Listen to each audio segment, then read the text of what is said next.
The last thing I drew was the rectangle, so it's on top and the star is on the bottom. I'm going to click the rectangle itself and send it to the back. That's under order, send to back. Okay, so now the star is on top.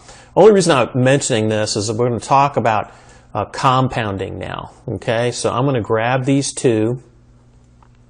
I'm going to right click, combined, and this time I'm going to compound the two. Now watch what happens.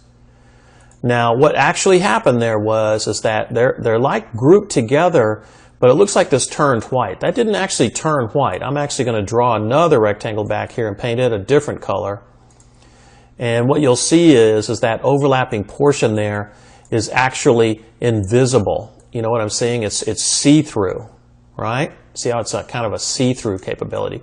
So that is actually a hole right there. In fact, right mouse button, select within, and let's put that in the middle of my box here. Remember how we did that?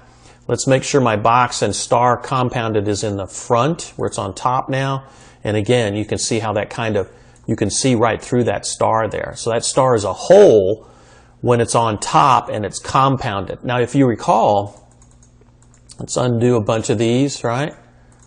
Undo, undo. Look, I'm just doing 100 undos, right? Remember what color that was? That was that pinkish color, but when I combined them, what did it do? Right? Combine, compound.